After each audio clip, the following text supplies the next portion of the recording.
Hey guys, Manic Ado back once again with a review on the one, the only, Ride 2. Now, for all those who know me, they know I'm a big fan of Milestone, or maybe on the fence now about them. Anyway, let's first talk about Milestone and why I started taking interest in their games. Milestone has been around actually almost as long as I've been around. They started the company in '94 named Graffiti and in 1996 renamed as Milestone, and since then have developed many titles. They've not been on my radar at all though until 2013, with their game MotoGP 2013. I'm a huge fan of MotoGP and found Milestone's rendition to be refreshing and a great change from the arcade style of which Capcom used to put out. I could never get into that kind of arcade-esque vibe, ugh. From there I branched off to the WRC series, which I fell in love with, and the SPK series, and then the Superstars V8 Racing series. Now in my mind, I could only imagine that onwards I'd be a big fan of Milestone and of every title they put out.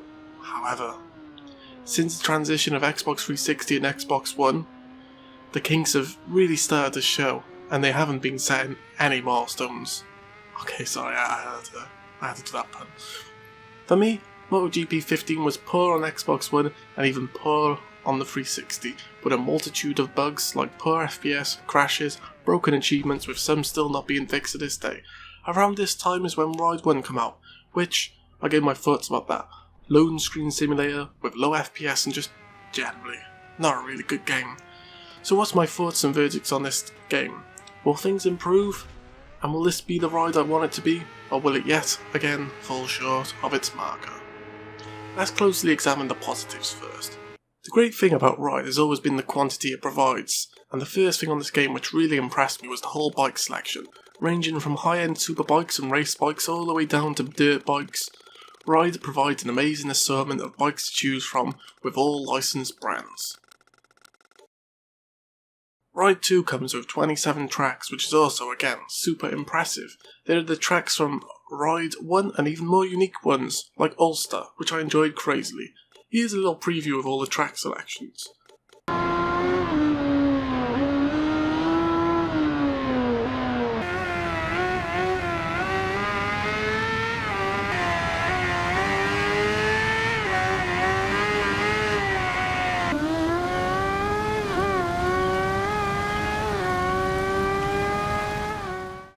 I really love the customization in Ride. Engine, brakes, visuals, and more can be changed, and the bikes can really look unique from each other. Certain races has you capped at certain PP, which is the number which the customizations take effect. If you upgrade better parts, your PP goes up. Well, I guess it's better than your PP going down. Oh, God, so yeah. That's put me off a tangent now. I'm lost, but so yeah, I really love the customization on Ride. And that's about it so far for the positives. So let's take a trip to the negatives. Oh boy, here we go. Yeah, frame rate issues. When a lot of bikes, riders and fast moving parts happen, the frames really do take a battering, and it can be quite difficult to try and manoeuvre on your high speed bike as you slowly slug frame to frame. This is very apparent when playing Ride. Now, Xbox always really has this weird thing where the graphics in the background kind of look really rough. I believe it's the anti-aliasing or something like that. So, yeah, I just...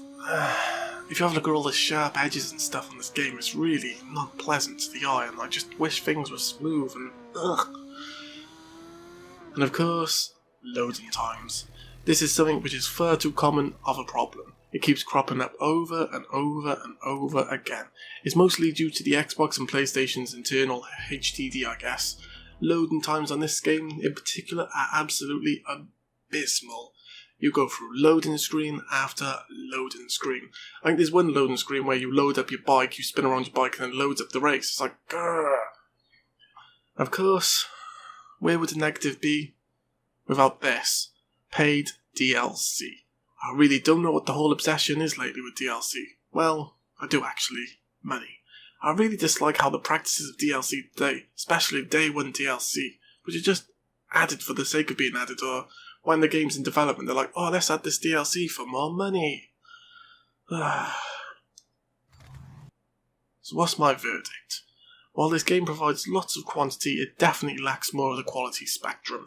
Arguably, lots of the negatives in this review may derive because consoles are so far behind and certain problems like loading times and bad anti-aliasing cannot be helped due to hardware limitations.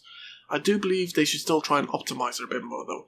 Games weren't this bad on the 360, at least to my memory. But I'm not a game developer and I don't know about limitations, but yeah, I do remember on MotoGP 15 on Xbox One and 360 there was literally no difference between them. I think they're actually apart.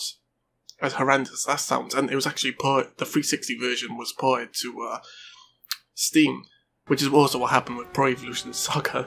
Every single Pro Evolution Soccer, which is, fuck Konami. Yeah. Back on track. There was virtually no difference between MotoGP 15 on Xbox One and 360, and it basically went bad on both of them. So the question is, can they improve the formula to cut these negatives, or will we be bound until Scorpio and Co comes around? Whilst this is not a gem in the dirt, it's certainly of some worth if you like collecting weird bits of trinkets. As far as how I feel about the game, well, it's this.